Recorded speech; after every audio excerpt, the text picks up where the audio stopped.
to make this more interactive as opposed to us just talking, so we'll definitely want to have you ask more questions. But I'll have everybody introduce themselves. And I think it's important to say what you did while you were at college, what activities you did, and why you kind of went the path you did from being on the college to working, graduate school, et cetera, or whatever the path may be, because everyone kind of gets there differently. But in the end, I think the education is a key driver. I think you're very fortunate. The college is a tremendous place today, a very different place from 25 years ago, 30 years ago, when a couple of us were there. And I think for the better. And part of the reasons for the better is like my panelists being here and having the support, but having this organized by the university. But my name is Doug Jackman. I've graduated from the college in '89. Knew Rick, knew Bill while we were there. Did very different activities. Today I work with a money management firm here in the city. I've been there almost 20 years. Right after college, I went to New York, worked as a Morgan Stanley for 4 years before business school at Booth, then the GSB. So I'm a big believer in the U of C. And it was a transformative time, transformative personally. My wife is a classmate from '87, who we met actually after the fact in New York. And I think that's key, and my son is a first year, so we're a big believer in the college. As far as activities, which also were transformative, and I think you want to understand that it's a powerful network today and a powerful network 5, 10, 20 years down the road. I was on the football team. I was a member of a fraternity. I was very active. I was on the Dean's Student Committee. I was a Maroon Key, Hal Murray Award winner. But all of that was really the activities that I enjoyed personally, but enjoyed to network and make friends and say, how do I get to where I want to go? The beauty of the liberal arts education is you don't need to know what you want to do, but you got to follow your passion and your interests. And I think in the end, everyone is going to be, you're going to be more enjoyable down the road. So why don't we start with Bill on the far left, have him introduce himself, again, his activities. But after we go through that, I think it's important for you to ask questions on why we went. We have a diverse group. We've got two of us in the money management industry. We've got large companies, small countries, and entrepreneur with Rick on my right. And I think that's you've got a real diverse set of backgrounds that I think are key. But it's only going to be as useful for the questions that you guys ask us. Bill? Do you want a sentence or a paragraph? You got a couple minutes. Okay. It's very, very nice to be here. It's such a privilege to be invited. I had been here 3 or 4 times in the past, haven't done it for a couple of years. It's a wonderful event. You guys are all great. Your interests are very natural and normal. I'm sure it's going to be fun to talk with you. Doug, we were classmates back in the 80s. I remember it really well, very fondly, but the photographs are starting to fade and look very dated. And one of the great things about alumni at many, many universities, many good universities, but also this university, I know Doug really well now, and most of what we do together, we've done in the last 5 years. And I kind of remember him from school. I didn't know him very well back then, but there's a lot to do with the University of Chicago when you're out of school, and I'm really, really happy about that. Met some great people here at this event. So I had a liberal arts background and a liberal arts approach to life. I know a little bit about science, but the things I've done over the years that I've stuck at, finance has been one theme. I've done that. I think it says 12 years investment experience or something on my bio. I was a brand manager in marketing, consumers, and pharmaceuticals. I did that for about 10 or 15 years. And, I have other interests, but I think probably the other aspect of me, similar to Doug, I have an international focus. I speak Japanese and German. My kids are Japanese who were born in Switzerland. And I was overseas for a long time doing some of that work. So that's me. Hi, everyone. My name's Marta. I am probably the most recent grad on the panel, so I graduated in 2012. Right now, I'm working at Mondelez International, which, if you guys are familiar with Kraft Foods, Mondelez International is the, international snacks part of the business. So while I was at school, I was an economics major. I was involved in what I believe is now called University of Chicago Careers in Business, and also in Women in Business. And what I guess I would encourage everyone in the room to do is just to use that 4 years to really find out what it is that you want to do. Because I think the best way to find out what you want to do is also by just testing out different experiences and learning what it is that you actually don't like. So during my first year, I had a couple of experiences, first at a small business that was fashion related, and then at a fashion startup. During my second year, I interned at PNC in the financial services and advisory business section. And during my third year, I interned at Bain. So during my first year, I found out entrepreneurship is really great. I really like it. It's something I'd like to be involved in the future. During my second year, I learned that finance was actually not for me, which led me to pursue consulting. I continued at Bain after graduation and have since transitioned over into a role in corporate strategy. So really looking forward to speaking with you guys today and very happy to be here.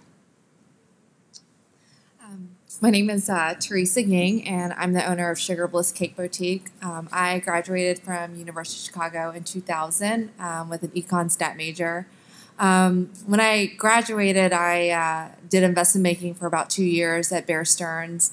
Then later on, I worked in private equity for GTCR, which is owned by our new governor, Bruce Rauner.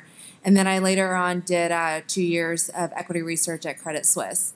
So I had about 6+ years of finance, kind of had a turning point in my life, decided I wanted to go to pastry school. So I left finance, went to Paris, attended Le Cordon in Paris for about 3 months, and got the basics of training of just French pastry. When I came back to Chicago, decided that I wanted to open a French bakery, but then realized that my background's still finance. So decided to focus on one product and be good at that product. And of course, cake will never go away, birthdays and weddings and stuff like that. So decided to open the first cake boutique in the downtown Loop. So I have opened Sugar Bliss for now 7 years. We are in the Loop at Wabash in Washington. So half of my life I did finance. I still use a lot of it, with the books and everything, but have learned, marketing and sales and customer service and stuff like that over the time. So half my life finance, now half life doing baking and entrepreneurship. So, my experience at the University of Chicago was a little bit different. I was kind of a little bookworm focused with studies. Didn't participate in as much clubs as I wish. But being now an alumni, I'm very active in participating. I do a lot of student campus events, speaking, and this year I'm planning our 15th year college reunion, which does go by fast that you're now doing your 15th year. But life changes. I always thought when I was graduating I was going to do finance for the rest of my life, and then of course now I open a cupcake store. But it's been a great experience overall. My name's Rick Wojak. I own a record store, Dusty Groove, and also a website, dustygroove.com. I was an English major, so that prepared me for nothing. So my choices out of school were very easy. It was kind of an infinity of nothingness. Quick question. How many here have actually ever used a record? A few of them. All right. All right. But while at U of C, I also worked at the radio station WHBK and worked at the Maroon. Had a number of other things. I think what Doug had said. Don't let those activities seem like they're sidelined, because they can really be a way to uncover your passions. And I really discovered, that I liked running the radio station when I was manager, but I liked music. After school, I spent a few years trying to figure out what I wanted to do. I was a music journalist. I did a few other things. Worked a consulting job I didn't really like. Ended up in a record store, and after a few years went to graduate school thinking that, at some level I sort of had this post-U of C desire to pursue knowledge, really wanted to kind of dig into music. I was at Northwestern. I meanwhile was kind of circling the globe, buying records, selling records, supporting myself in grad school a little bit. I was halfway through my PhD, and I had started my company as kind of a hobby with a friend of mine, another U of C grad, who he wanted to learn web programming. This was about 20 years ago. We launched a website. It took off very quickly. And within a few months, I had to decide. So I decided on the business. I've been very happy ever since. But it was a little bit accidental. But at the same time, I think really directed by a lot of the passions and energy I had as an undergrad. So I'm going to start with one question.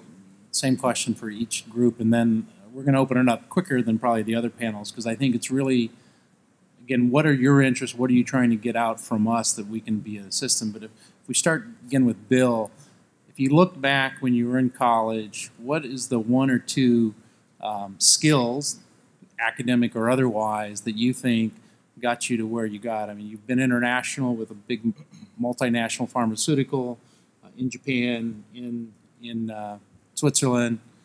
Now you're at a boutique firm here. What are those skills that got you to where you wanted to be? What are the skills that got me where I wanted to be? I have no idea. You guys are all intelligent. We all had, your test scores are better than mine. I had good test scores. There's some value everywhere for smart people who can communicate and share their ideas. That was true whether I was working in construction, going to grad school, or whether I was overseas. And, sometimes people just need a pair of hands, somebody who's bright they can communicate with.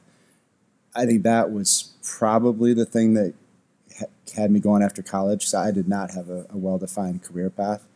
I had a lot of interests, a lot of curiosity, worked hard, got up early. But the key skills, I think, for business, and I didn't learn this till I was in my 30s, and I probably not good enough at these things even today. I know Doug's a little better probably at both of them than me. One is sales. When I was an undergrad, one of my good friends told me, you're always selling, and he worked at a guy named Steve Barnhart, worked as a salesman at IBM while he was an undergraduate. There were about 5 or 6 guys doing it. They loved the money. And I've served on this panel with him before. And he told me when I was undergrad, selling is really important. It was only Steve telling me. I didn't believe it. I went to the career office. They told me I better be a paralegal. I applied for some paralegal jobs, didn't get them. We had a horrible career office back then. Now you've got a great one. And it's, but when people told me you need selling skills, I should have listened. The other thing I was a finance expert. Starting, I took classes from D. Gale Johnson, the economist, great economist at University of Chicago. I had a lot of training. I went and worked for a while. I went to graduate school at Harvard. I was at the Kennedy School of Government. I got out. I was hired at a bank. And I went to go and work in the bank and make loans. And they said, all right, so you need to look at a profit and loss statement and a balance sheet and a cash flow statement. So get started. And it turned out I had never had an accounting class. And so I was lucky I was in a Japanese bank where they didn't just fire me. And I spent my first several months teaching myself accounting out of the textbooks. And you can't get very far. And I don't know if you entrepreneurs would agree or disagree with me. You can't get too far in business without selling skills and without accounting skills. And now you've got CCIB, if some of you are in that. If you're not in it, you're still going to need the selling skills and the accounting skills. So I happen to have an opinion about that. Thanks for asking, Doug. Marta? Yeah, absolutely. So just to echo what Bill just said around sales skills and I guess more broadly speaking, communication skills, when I came into the university, I was very much a diehard economics major. I viewed the core as kind of something you had to get through in order to get to the good stuff, being economics. But I pretty quickly changed my opinion because I actually think that some of those Hume classes, some of those Soch classes are the ones that really teach you about discussing problems with other people and kind of trying to either come to a solution or just considering different viewpoints. So I would like to say that in business, it's pretty straightforward, especially coming from a consulting background. You look at the facts, you try to come to the optimal solution, and you think that that solution is just going to be implemented. But actually, and especially now being on the corporate side of things, there are a lot of politics that get in the way, a lot of emotions. And so it's actually quite critical to be able to communicate your viewpoint, understand where other people are coming from, and just discuss it in a positive way. So I think that's something I definitely learned from the University of Chicago. And just to give another example of a time when perhaps selling yourself is especially important, it's during the interview process. So I think when UChicago students are competing with people from the University of Michigan or Northwestern, there are some things that you have to emphasize. You kind of have to sell yourself on things that the university might not sell you on itself. So we're definitely known as being very analytical, very good problem solvers, but some feedback that I've heard from employers are that sometimes the social skills are a bit lacking, and then also kind of that practical business mindset is also lacking. So during one of my interviews, I actually had someone tell me point blank, "We don't think you're qualified for this position." And it wasn't even in a kind of like stress interview type scenario, because I've had those. This was like someone who just kind of pulled me aside and said, you know, I have a daughter who has very similar interests, and I don't think this is the right position for you. I think you're very much a people person, and I actually think that you would be better suited in a job that is not so numbers oriented. So in this case, it was actually opposite of the UChicago stereotype. But I basically had to sell myself. I had to kind of put forth the examples that proved him wrong, that showed that I actually did have experiences in those areas where he thought I was lacking. So I think those skills are very important, not just during the interview process, but once you actually enter into the career of your choice to get further and to excel. Well, I definitely think, I know this sounds kind of, it's just that U of C really taught me strong work ethic. You know, I went to college prep school for high school, but when I came to U of C, I felt like I was surrounded by like the Mensa crowd. Like everyone was super smart, and it was like, if you're doing 3 problem sets and they're due tomorrow, like I need to be doing 5 problem sets of paper in a lab. Like everyone was always competing with each other, and I think that strong work ethic, like every year, taught me. When I got out of college and did investment banking, you know, it was just that I had to take that skill level and just keep doing with all the, you know, investment banking, you're there as an analyst, you know, from 8 a.m. until 2 a.m. And it's still like that, this culture. A lot of it is like, I would say monkey business, but, you know, faxing and stuff like that. But I mean, you had to have a strong work ethic. You had to be able to multitask. And I think in college, I was able to learn those like basic skill levels. You know, I think sales is very important now that I open a cupcake store. You know, we are kind of a little bit socially awkward as students. But I think, you know, when you get those different work experience, I mean, I always tell people to take as much internships and try to do something not like consulting, investment banking. I've talked to students that did something in fashion, and I think all those different experiences helps you know what you want to do, and you can always change careers. Like I changed careers. I mean, if we were sitting in Harper and you told me, hey, you're going to open a cupcake store, and after graduation, I would have laughed. I never baked before, but you know, your life changes. But I think U of C really taught me strong work ethic. You know, I learned a lot after college. You know, everything's very theoretical. You know, I don't know if they still do those examples like pizza and beer econ examples. Yes, no. Everything's theory based. And I mean, if you ask me anything about econ 201, I don't remember anything.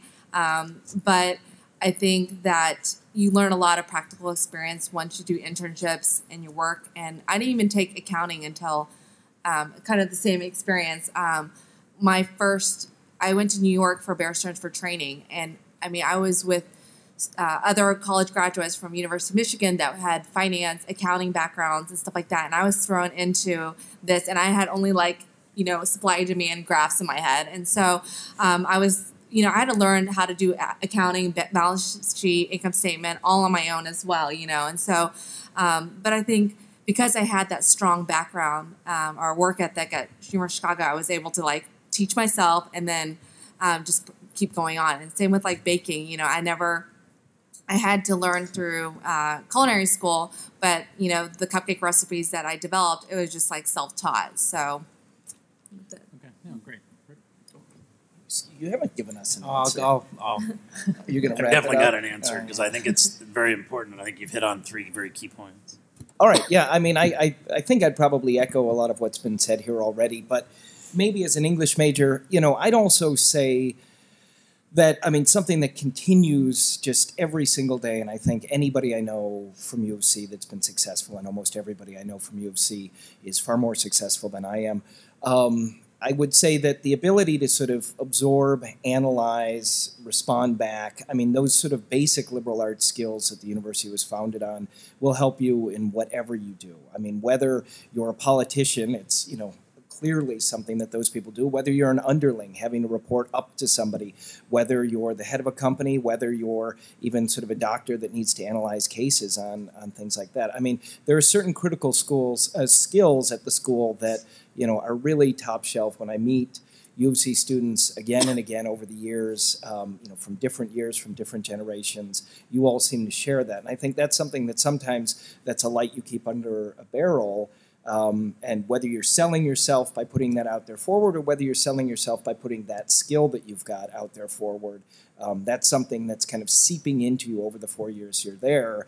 That you know, nobody gives you that sort of skill level at the end. It's not as quantifiable as some of the things you may walk out of certain schools with, but it's definitely something you're getting, and you shouldn't, you know, discount that when you're out there. Yeah, and I would echo all of these comments. I think, and Bill really hit on it, whatever you're doing is selling. Sitting in your chair, you're selling yourself, trying to meet upwards of 200 alumni who can offer some ideas and insight. And you have to be very cognizant that relationships matter. Relationships of the kid who you're sitting next to, whether it's a first year or a fourth year, people remember that. People remember that for a very long time. I remember people, one gentleman who was a freshman, I was a fourth year, art history, the bane of my existence, probably one of the best classes I probably took, but you didn't realize it while you're sitting there. And, you know, 20 years later, you run into this gentleman and he's a potential client. And we both remember very distinctly that class because there were some unique experiences that we had with the professor that Barbara Stafford, who I think is still on campus. You don't forget things like that. But if you offend people, if you're a jerk to people, people remember that. And it's very important how you interact with people while you're on campus 5 years, 10, and 20 years later. So I think that's important. You always have to be marketing and selling yourself. And I think Marta hit on a good point and kind of ties into that. The woman I was sitting next to at lunch said, I'm an anthropology major, and she's actually going to be working at Kraft for a summer internship. She's like, well, I could never work at the bank. And I said, well, let's see, an anthropology major, how many people here are econ majors? Okay, how many are anthropology? One. Okay, if she was interviewing for the finance job that you all work with, there's 2 people, one the woman in the back, this person, versus 50 of you. She's already differentiated yourself. How do you differentiate yourself? It's not a negative, it's a positive. And you have to say, you don't have the accounting and finance, and they've never, until recently, really had the access to the accounting programs here. But you figured it out. You figured it on your own, and that was an advantage because they knew you didn't necessarily have that skill. And that's what differentiates a lot of the U of C people. And you could say, how do I take the negative, make it a positive when you're competing against, well-rounded people from the other schools? And I think that's a key component that you're always going to be facing, whether you're rolling out a new product in the food industry or you're a money manager or pharmaceuticals. You're always competing against the other guy. And you've got to take that negative and figure out the best way to do it. And I think that's a skill that takes the arguments from humanities, the fights that you have in your dorm, all of these skill sets that you quite frankly don't realize you're building, and how do you leverage that 5, 10, 15 years later. But I think the key, and it's a skill it's actually not very easy to do, but how you interact with people. This is a really bane of a lot of people's existence. I keep it here because I don't have a watch, but people, it's all acronyms, texting. You don't know how to, I think the younger generation, i.e. the millennials, you guys, have to understand how to communicate in person because this is a relationship world. And no matter what you do, it matters, and it'll matter 5, 10, 15 years. And I think that's where the keynote speaker really hit it. You got to have empathetic. You got to get a connection, a personal connection. And you can't do that through an email or a text. And I think for me, and what I see, and I do a lot of international travel now, it's imperative to build a relationship because that's how a lot of other cultures work. And it's very difficult to do that electronically. So I think that's one thing that I would say. So with that, I'd love to open it up for questions. We have a lot of time, and we can certainly pepper more, but let's get some questions from what you guys would like to think to hear from us. So a typical day in the office. I'll start, but I don't think there is a typical day, and I think I'm at a small company. That's the beauty of my role. Sometimes you're talking to somebody in New York or London or the Netherlands. Sometimes you're solving problems, or right now you're getting reports out. But it's never the same, and I think for me that's the beauty of my job is you're interacting with people, but you're crunching a lot of numbers, and that's key. Let's start with Rick this time. Well, I would agree. I mean, I'm a small business owner, so my job is always changing. But I do a lot of copywriting. We've got a website. I provide a lot of content for that. There's a lot of correspondence involved, a lot of relationship building. We have a global business with global vendors and global customers, so that's very important. I'm lucky enough to have a company that's large enough that a lot of the things day to day that used to burden me and keep me away from creative things, I don't have to do anymore, balance the books, do HR, things like that. So I can really, after all these years, focus on the things that I like, and those vary a lot. Sometimes I'm traveling, sometimes I'm meeting with other people in other cities. Sometimes I've got a day that's very focused on a specific task, and through it all, there's always those things you have to keep up with. I think a work ethic and organizational skills are certainly important when you're your own boss, but as I say, it's been long enough I can change it up when I want to. Another question? Let's start with Marta since she's got it most recently. Yeah. So I can at least speak from the consulting perspective. So while I was at Bain, I was part of the UChicago team who would kind of review resumes and cover letters. And I guess the answer to that question, at least from the consulting perspective, is that both of those are important. So we would measure students based on work experience, based on academics, and based on leadership. And those would be equally weighted. And I guess my advice would be to try to get experience in all three. But if that's not possible, then I would just choose two to really focus on.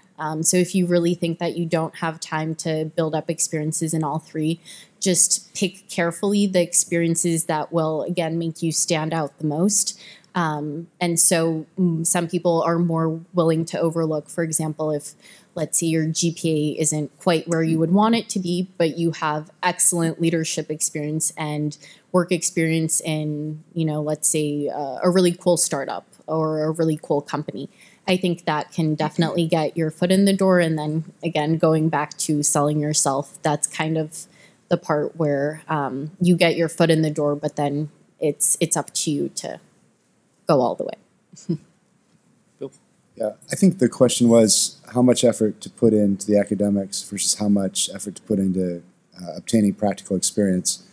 I think both are important is the right thing. I would just like to share with you a little perspective that I have from two aspects.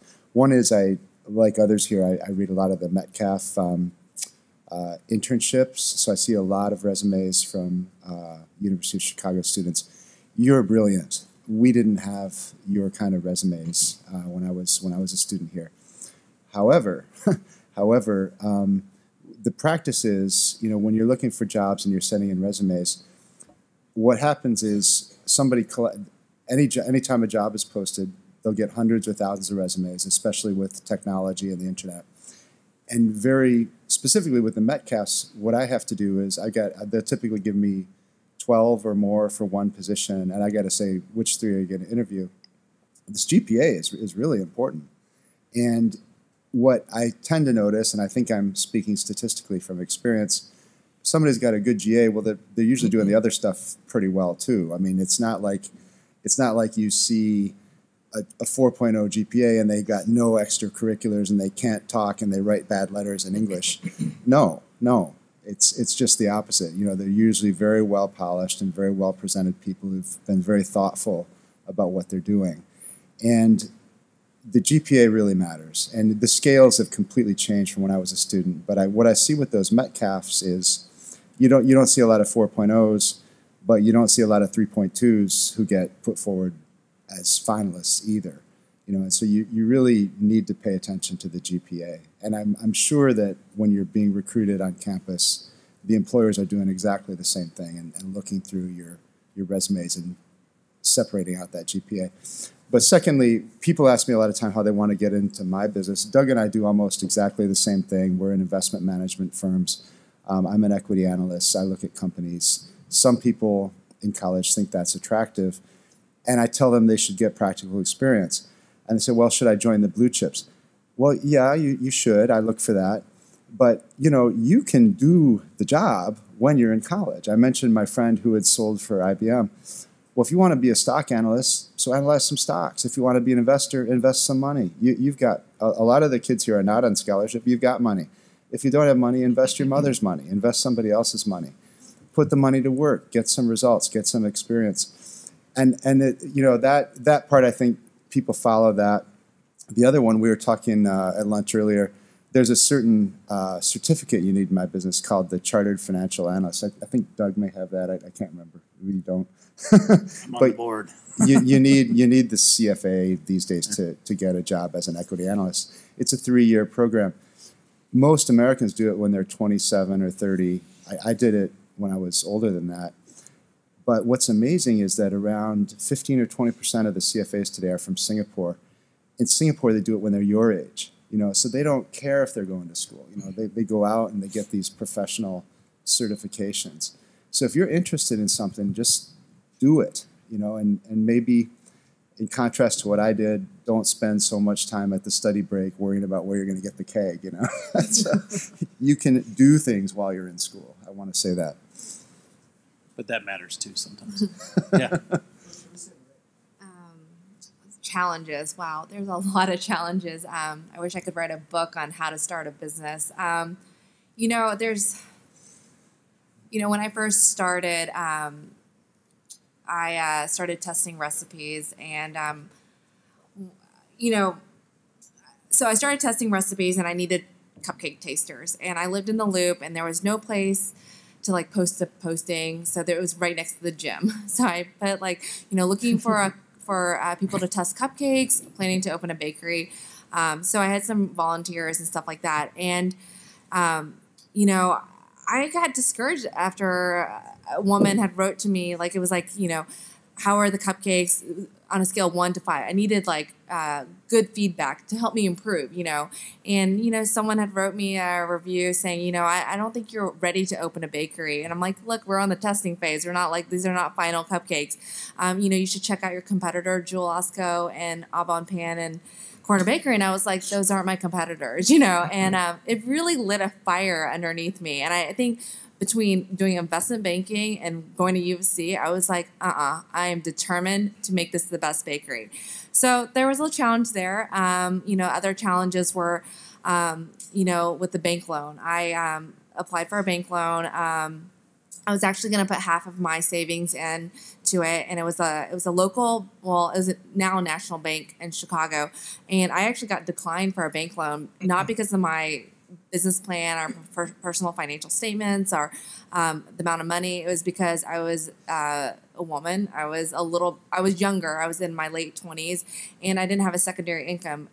I wasn't married, and I was like, well, what if I had a stay-at-home dad? I mean, that didn't make any money. It doesn't matter, and again, maybe because I went to UFC and did investment banking, I was like, no, this is not going to happen. So I wrote a letter to the bank. I'm looking for looking for a relationship with a bank that can help me finance my company now and as I grow. And guarantee you, I got that, the loan, and, of course I could have been discouraged and said, no, I don't want to do this, and Then also with the construction phase, it's never easy. I feel like I am now a contractor. I know more about blueprints than I ever wanted. I mean, so I had a contractor that was referred, and we started building out phase, and then they had project managers that left, not under my control, and for 800 square feet or 900 square feet, it took 3 months, which should not take that long. And I was in the store more than I should have been, trying to deal with the construction phase. And so opening a business, and even day to day, there's always challenges, I mean, what the other question about what your daily life is like. I mean, my every day is different. I mean, if I have someone that's sick, I know how to bake, I know how to help customers. I do managing things, we're looking at other locations. So my day could be going in, helping a couple of hours a store. We're testing new dessert concepts. So we're doing that. Then I go run to a meeting to look at different locations. Then I gotta it's just every day is different. But I mean, I find it very rewarding. I mean, when I was in UFC, I have the entrepreneurship. When I wanted to take art. I wanted to be an art major, kind of. And my mom was like, we did not pay this much money for you to be an art major at UChicago. No offense to anyone. But so it was okay, you can take one fine art class. So this allows me to do the finance, do the entrepreneurship, and be creative in the food industry. And so, but yeah, there have definitely been challenges, but that's just, I mean, I'm sure Rick can talk about it. He's been doing this for 20 years plus. And, you just have to kind of keep picking up, and just, all entrepreneurs have to deal with this. So, well, I think I'm a little different in that I didn't ever really start a business. I kind of backed into it, and I was still teaching a little bit at Northwestern. I still thought initially I was maybe going to become an academic. I also, I didn't have much to lose. I was in my late 20s. So, and that's a great thing for taking a lot of steps, because once you get a mortgage, once you have a couple of kids. So, I think I was just met by rapid success right away that covered a lot of my mistakes at first. And there was a lot of learning on the job. I mean, right out of UFC, I was headed to B school. I really, I got accepted to Columbia University 2 weeks beforehand. I thought, what, maybe that's not the path for me. I've instead gone and learned everything in the trenches and probably not had a formal education. But I would also say that those skills I mentioned earlier were the most important thing, really being able to sort of look at all the options, figure out which ones were the best, be very succinct about it, just smelling bullshit. I mean, I think that's something, you can tell a bad argument. I think you mean detecting bullshit. What? You mean detecting bullshit. Yes. But, I think that, the analytical skills you get are something that will really serve you well. They're especially strong in the finance industry, that I think it's not as direct a path. I mean, these guys were at UFC when we didn't have any sort of pre-business or pre-law or anything. And the amount of people I know that became successful in business, became successful in law, even before getting an MBA or a law degree, we're drawing on these analytical strengths. And I'd say as I grow, as I face challenges, a recession was a tremendous challenge to any retailer. Being able to continue to stay on your feet, continue to evaluate things as they move. It's always a moving target, the world we're in. Being able to adapt in retail is especially strong. That's a skill I've got with me my entire life. I would also say, there's a bucket load of ridiculous things from philosophy classes, from literature classes, tropes, ideas, concepts that, are surprisingly applicable to the real world in ways you wouldn't think. So. And sorry, just to jump in here, I didn't mention this during my background, but after my first year at the college, I actually started my own organic bread mix company from my parents' basement. And so I guess one of the challenges that you face as a student is, how do you start a business with very limited savings? So this was after I had an internship in Palo Alto that actually just left me feeling kind of discouraged and disgruntled. And what the realization that I came to was, why can't I start my own business? And so I was at my parents' house for the summer. My dad was making these really delicious breads at home. And I thought, why can't I package these up and kind of create bread mixes from them? And so this idea was born. My parents volunteered the use of their basement for me to use. It was approved by the health department. I had taught myself HTML and Adobe Photoshop and those kinds of things.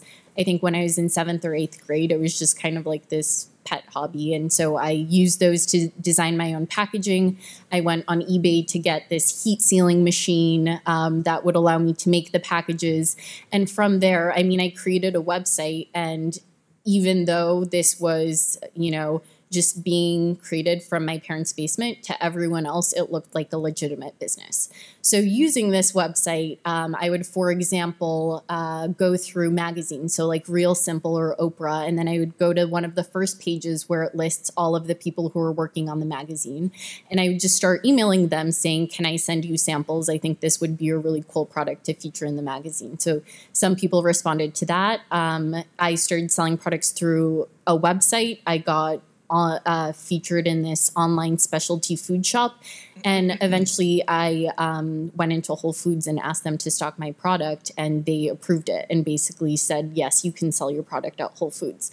That's unfortunately where things came to an end, because Whole Foods also has this requirement where you need $5 to $10 million in umbrella liability insurance, which translated to roughly $10,000 a year for me. And I was already taking out loans for UChicago, so I just kind of decided to put that on hold. But I guess what I'm trying to say is there are always kind of challenges in deciding when is the right time to start your own business. And sometimes if you have an idea and if you have a passion about something, sometimes the hardest step is just getting started. So I would encourage you to do that if you have an idea.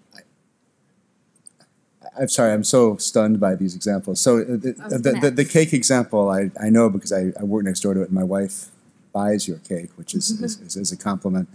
She's a trained chef as well. And but this example, I mean, I was a brand manager for 10 or 13 years. And I would say of all the brand managers I saw, there were very few with the gumption to get a product sold from your basement to Whole Foods and to market it in the way that you did. I mean, that's exactly the kind of marketing I still do. You look up people's names and you approach them. And I mean, what an impressive story. Yeah, I would add one other thing, and you've kind of heard it here. You got to follow your passion. And I like to use the example of my brother who went to the business school here. He wanted to go overseas. And when he graduated in '94, he went to Poland. He made $400 a year for the first 18 months, which didn't cover the interest on his business school loans. But he was in Poland for 5 years. He's been in Thailand for 13 and Singapore for 4. And he became the CFO of 2 companies, one had 600 employees, because he wanted to go overseas. He didn't care whether he was financing trucks or Yellow Pages, a printer, because it was the same skills. You're just applying it to a different product. But his passion was he wanted to explore the world. And back in 1994, which was probably before all you were born, the wall had been down for 3 or 4 years.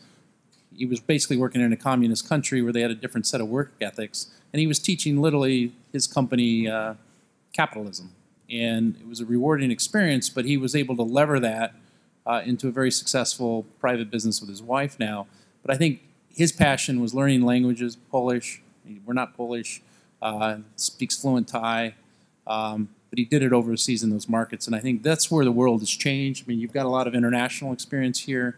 Very hard to do 25 years ago, but the web changes everything. And whether you're a big or small company, you're competing on a global basis. And that is exciting. And I think that's a key component. So I think for me, the people that I socialized with in the fraternity on the football team, you found people that were currently there, had the summer job, or their peers 2-3 years already out in those jobs. You tried to tap into that. Or there are people on campus like Bernie Del Giorno, who's a fixture on campus, and part of it is, how many of you know Bernie? Bernie Del Giorno? 2, 3, 4, 5. I'm not surprised. But you find alums here at events like this who participate, and part of it is identifying whatever field that may be to say, I'm interested in banking. Who can I find? Now, you can't always go to a Brady Dugan, who's the chairman of Credit Suisse, but you can find the analyst who was out a year or 2 or 3 years. And I think that's key into the question that we had earlier in the back.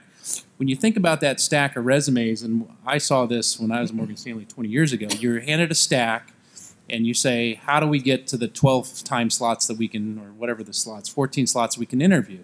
And you start and you got the 5 alums who are out of the college in the last 2 or 3 years, and you hand it one down, and here's the reject pile, here's the potential interview pile. You pass it through all 5 people.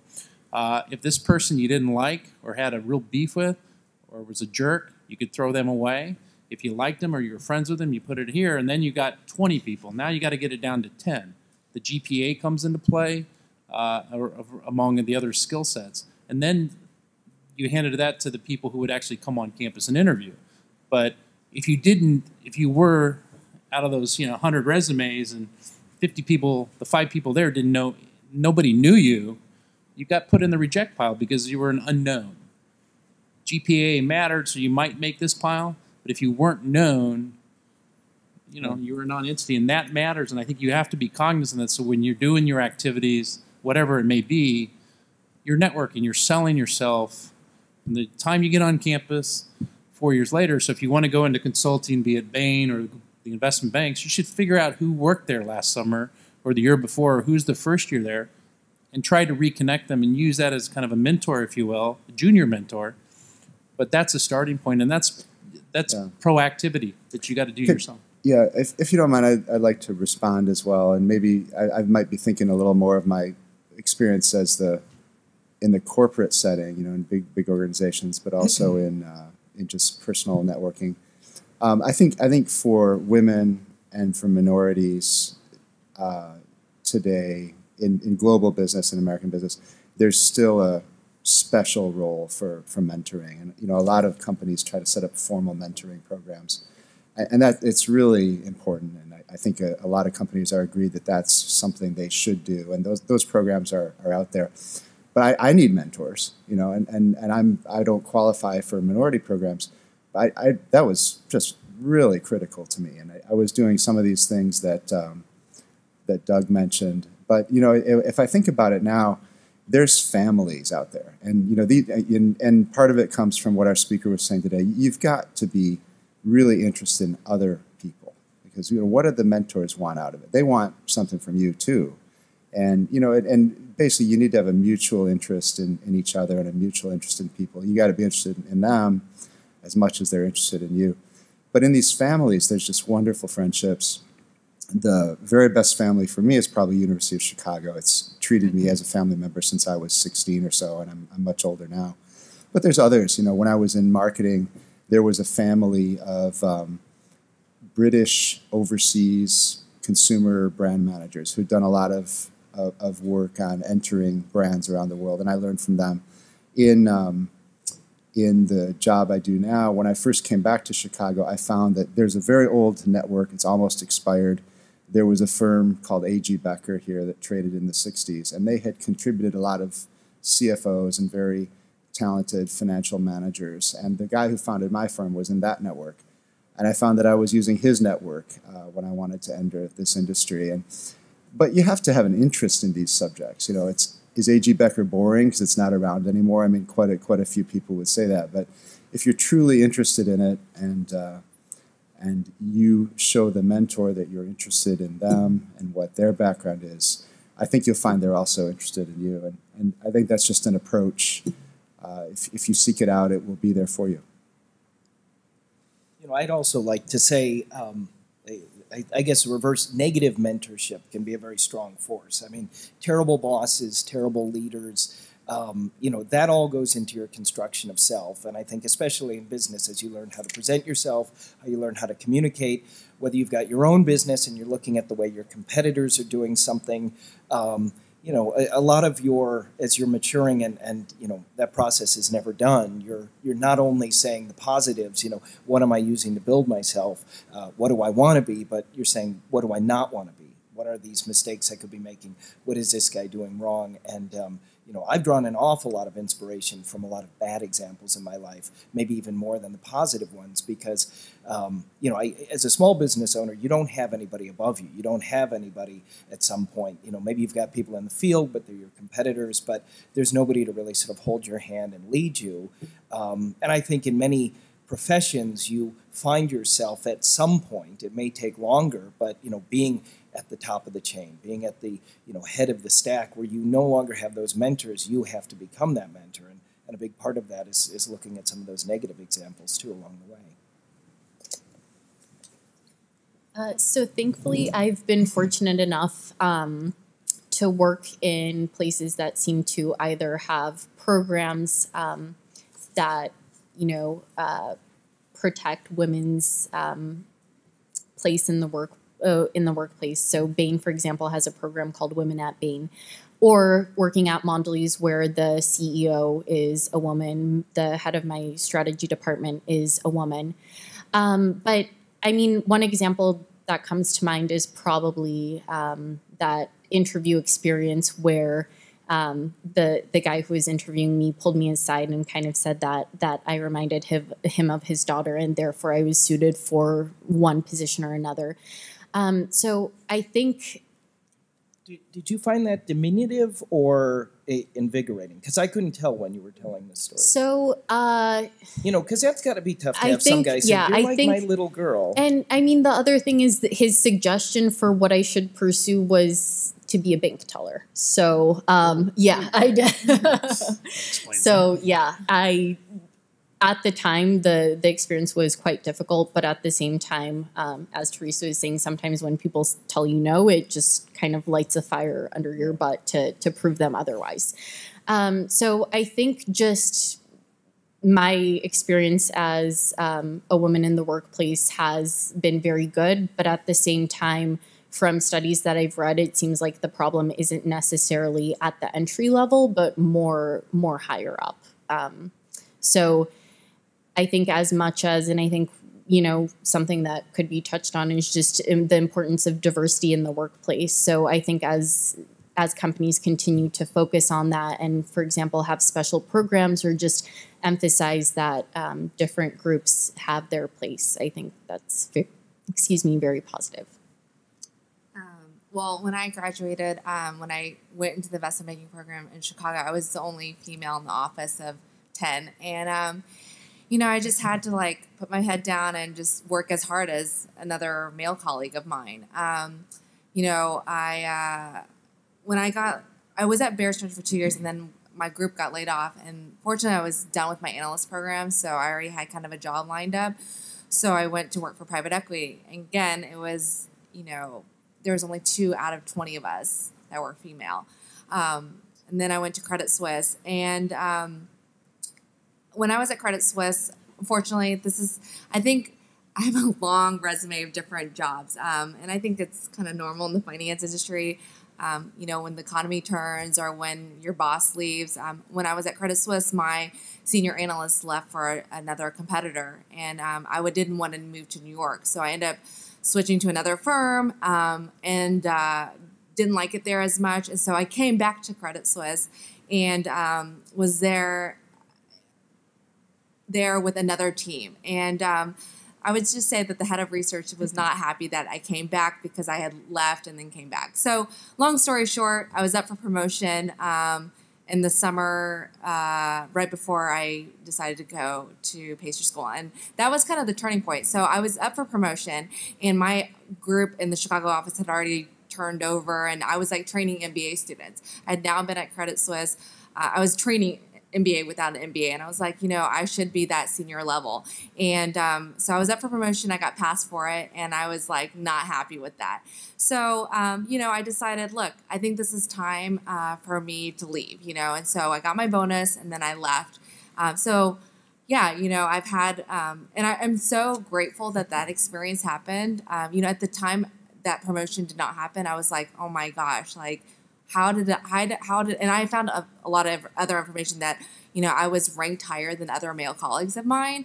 And, could I have brought a lawsuit? Yes. But I just was like, you know what? I need to do, mentally, it's not the best for me. And I feel like this is a point where I need to change my career.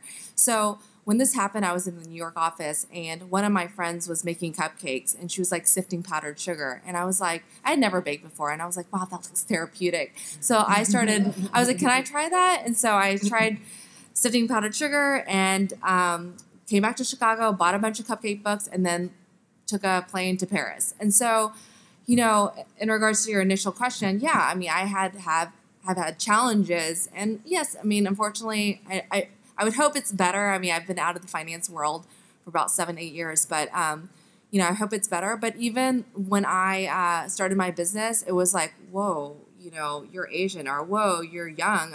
And even today, I mean, I feel sometimes like, you know, like Rick thought I was a student. So, you know, you know, and it's totally fine, you know, but it's just like, you know, a lot of times, like, I think a lot of people don't think, you know, like, oh, you know, you're the business owner, you know, so it's, you know, it has its pros and cons, but I mean, I think that, you know, being in the workforce and being a University of Chicago graduate and having those life experiences have really put me in thick skin that, like, I've been able to conquer all these challenges and continue, you know, excelling in my business. So I would add one thing as well, having done a lot of international travel, particularly in the last year or so. You also have to be cognizant of the cultures that you're marketing in or interacting with, be it the Middle East, Europe, Asia, very different cultures, male, female, what have you. And, you know, you're not going to change it overnight, but you have to be cognizant of that when you're in the challenges. And I see that with friends who are working overseas, and I've seen it directly in meetings. Very different cultures. You have to have an understanding of that because it's definitely matters when how you interact with people. And, you know, living in Tokyo would have been a culture shock 25 years ago as well. And there's some old dated practices compared to what we approach in the U.S. But so when you're saying that, do you mean that there might be certain opportunities in which the female colleague might be more suited, but culturally they can't be put forward because of? Yeah, for example, I was in the Middle East for a week, and we worked with a woman in the Netherlands, and she did not go on the trip. Her male colleague did, because when you're meeting with senior people there, it would have been a big negative. So I mean, these are very cultural. And is there any way to compensate for that? I don't mean financially, but just, you know, I mean, because that would obviously seem to well, the compensation that we work with wouldn't have been a problem for her or her colleague, but you have to understand that if you show up and you're meeting with the people who you're meeting with, the meeting was over before it started, and it changes if she wasn't there, and she knew it. She's done business there for a decade. And I think that's a challenge, it's a cultural challenge, but you have to understand that. And I think as an expat, and I've seen this through my brother and his wife who've been overseas for 20 years, you can change it if you're the boss, right. But you can't change the other companies. But you have to be cognizant of those cultural differences. You know, I just want to give an emotional reaction, and from being in the business world for a long time and being and by the way, it's the men taking over the question to the two oh, women, well, right? But I think it's important. But my reaction, and I'm thinking of my time in Japan back in the 90s. I was working in marketing. You tend to get more women working in advertising and marketing, and I used to just love it when you'd see a woman getting a promotion or a woman getting just achieving a project and making a presentation, persuading somebody. And, you know, usually the quality was there because they had to work harder. But there was this element of our speaker today where she called herself an agent provocateur, where you just enjoy upsetting the apple cart. And maybe you're doing that now with your business, with your cupcake business. I don't know. But it's, you know, the French say "vive la différence." It's really fun, and that's one of the fun things about international business is you do see women in the business world, and they're different and they're standing out and they're the same. In the U.S., I think maybe the things you're describing at Credit Suisse, my reaction to the U.S. stories is, I mean, there's tribal cultures, you know, there's tribes, and the men and women tribe is one thing. Fortunately, there's enough women now. You've got sometimes 2 or 3 women executives who work together. Well, that's a new tribe, you know, and so is a guy at a disadvantage. I don't know, maybe not. But there's other tribes. I'm thinking of one right now in my business where you've got a tribe. There's some state school graduates who don't have the alumni networks, and they're very careful, you know, not about where they stand versus people who are Ivy League or University of Chicago or Northwestern or whatever. And there are things that are just unfair out there. And I'm, you know, but you have to be cognizant of that, no matter what tribe. And I think that's a good analogy because If you're at a bank or a consulting firm, there's the Harvard tribe, there's the Princeton tribe, there's the Chicago tribe. It matters, and you've got to navigate that, and that takes a skill set, a personal skill set of politics. Personal politics, how you position yourself with upsetting the apple cart, because it can play against you politically through job reviews. Even though you got higher reviews, you don't get the promotion. That happens all the time, and it's not fair. But it's politics, and you've got to understand that it's going on. And when you're at a big firms where it's very, very competitive and cutthroat, you're constantly pulling knives out of your back, which is different at a small firm. But there's different politics at a small firm too. And absolutely. And just to jump in with some practical advice, because I find this topic super fascinating, and also just maybe differences in communication styles for males versus females. But one tip of practical advice, I guess, for everyone in the room, but for women in particular, if someone offers you an opportunity and you're unsure about your ability to complete it, just say yes. Just say yes to new opportunities. And I think that's actually one of the key differences between men and women, that men are far more likely to say yes to an opportunity even when they're unsure of whether their ability to kind of complete it, whereas women are like, well, I mean, that sounds really cool, but I haven't actually done that before. I'm not sure if I'm prepared to do that. Even if that's your initial reaction, just ignore it and say yes and figure it out along the way. So that goes for everyone in the room. I will say I did use the University of Chicago Law School to help me with the trademark stuff. Because at the time I took a year off to start my business. So they have this IJ clinic that helps with like pro bono work, which helps a lot with, a startup business.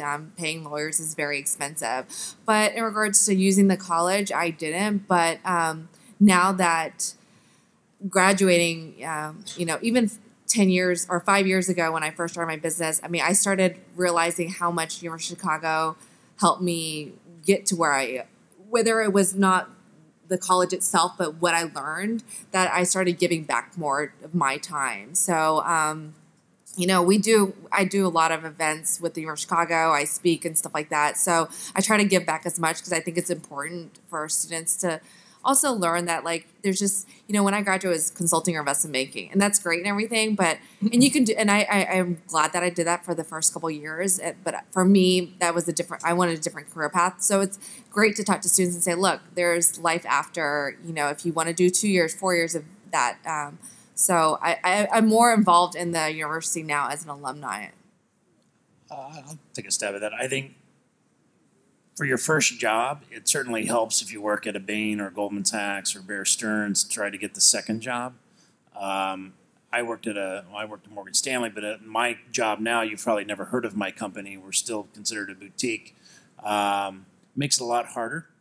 Not insurmountable, but that's part of the fun and the challenge. But if you go into business school, you're a known quantity, quote unquote, if you're from a big school, just like as you apply to college, the prep schools are kind of known quantities, so that helps. But in the end, you got to produce, so it might get you the first step, but you still got to produce. But it definitely greases the way, but you got to be passionate about what you're doing, because you're going to be working like a dog at either of those places, and if you don't enjoy it, it doesn't work for either place. There's a difference, I think, between credentials and skills. So if you got a good name on your resume, that's a credential. But if you want to go sell to Whole Foods, well, you need some skills like you showed without the credential, right? So it's, I think what you can, it's attractive to get in with a good name. That's going to help your resume, probably a really good investment. But I believe, when I'm relating to people and hiring people and negotiating with people, I respect their skills.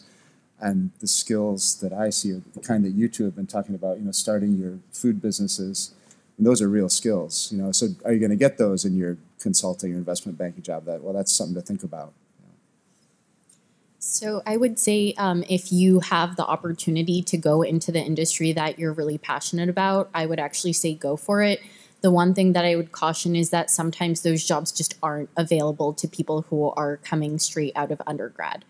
So that's something that I one of the reasons why I wanted to go into Bain because, for example, my current position at Mondelez is just not available to people coming out of college because they want a certain skill set, which I actually think consulting is great at providing. You learn a lot about Excel, you learn a lot about PowerPoint, but you also learn a lot about communication. And so I think that those firms, so I'll speak for consulting just because I haven't actually had experience at an investment bank.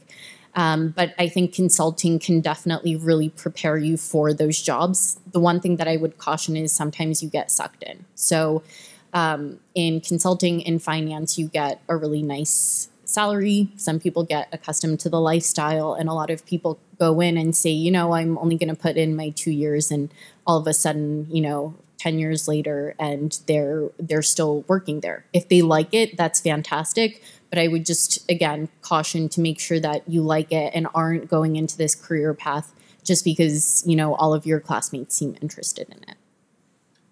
That was we're kind of running out of time, and I think that was an excellent point of you got to follow your passion and you got to think 5-10 years down the road. But maybe one last comment if anyone has one.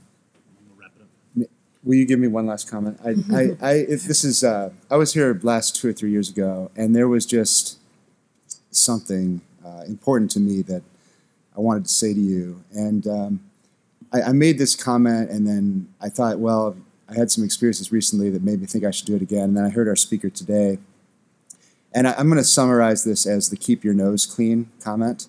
You know, there's a lot of, you know, we can be very intellectual and sophisticated about how to get ahead in the career path. But you know, I've had some experiences recently. You heard the lady's experience today. I mean, she's an incredibly talented, prominent person. I have a ton of respect for her. But she gave herself a huge barrier in life by having a child at school.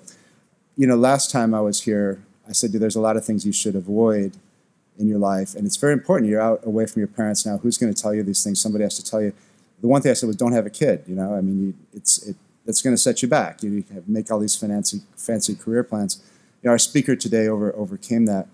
But I'll tell you, I just want to tell you, I saw some examples. Doug and I know the athletic program here. I was close with the basketball player who graduated 06, 07. And I knew him really well. I wondered what happened to him. Turned out he went to Dayton University Law School. In his third year, about 2 years ago, he died of a heroin overdose. Just incomprehensible. Stay away from this stuff, you know? And you've got to keep your nose clean. And these things are just catastrophic. I mean, obviously the kid died. He doesn't have a career anymore. But, you know, involvement with the police, involvement with the drugs.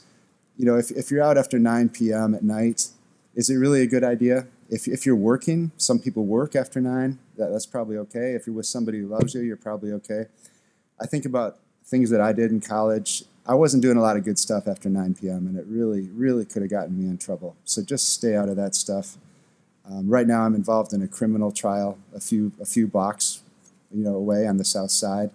I'm a juror, and you know, essentially, I'm seeing a parade of witnesses who really could have had some better advice about what to do after 9 p.m. So I made that comment when I was here 2 or 3 years ago, and I was worried it would have been out of place, but I think it's still in place. So watch out for yourselves and keep your nose clean. Yeah. I would say... No, go ahead. No. Along those lines, you have to be very careful because we were at the reception yesterday for people from out of town. We were talking about somebody, didn't know them, Googled them. You know, first thing pops up is LinkedIn. You know, you got to be very careful what your digital footprint is, if you will. And we were talking about that. I know you've been talked about that the first time you got here. You pick pictures on Facebook. Employers check Facebook. If you're sitting there drunk with your little picture on the front page, because if you got the privacy settings right, they see that, they know it. You got to be cognizant of that, especially if you're applying for the larger corporations.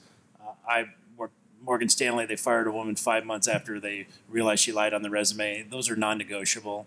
Anything on your resume has to be true.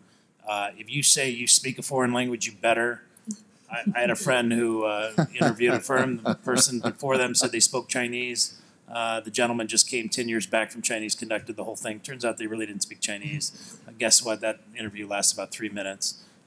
Those little things matter. You might not think they are, but they're also very important because it tells you who you are. I think, to me, the most important line on the resume is the bottom, the personal interests, the hobbies, because especially for people who don't have careers, it tells you what you're all about. But you've got to make sure that the facts are there, and you've got to be very cognizant of that digital footprint because it's a very different world. We didn't have that.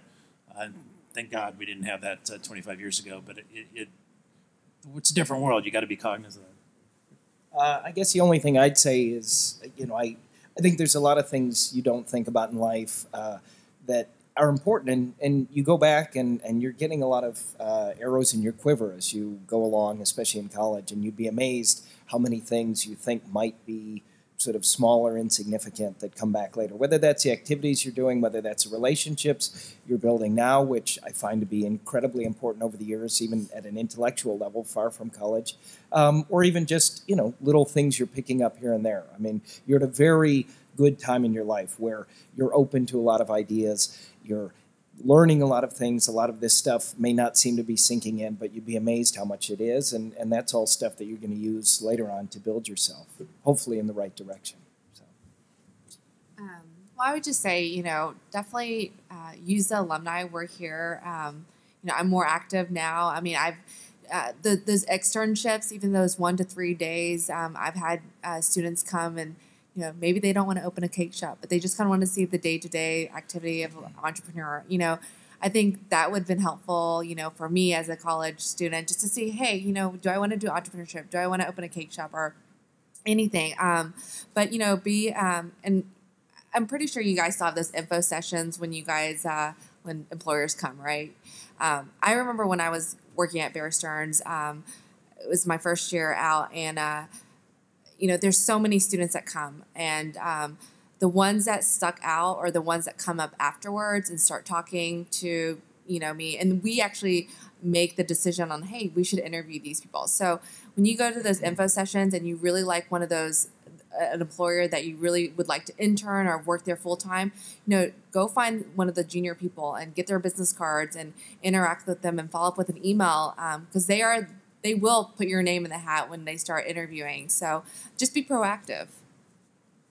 And one other thing in terms of building relationships, in addition to building relationships with employers, with alumni, just make sure to build relationships with your classmates. You're surrounded by such smart, talented, incredible people. So really make the most of that. I think Amy, the keynote speaker, touched on this, but there are times when you can just start conversations with people. It might be the 5 minutes before class when you're just kind of checking your phone. Put your phone away, start a conversation with somebody. They might not be receptive to it. They might kind of look at you and like, what are you doing? I'm trying to check my phone. But at least make the effort, because those relationships are so critical. I have friends from UChicago who not only do I hang out with, but let's say I'm going through an issue at work, I'll call them up and say, this is what I'm going through. What do you think about this? What would you do? What are you doing at your company? So I think those relationships, however they appear down the line, are so critical, and just make sure to take advantage of that. Okay, thank you, everyone.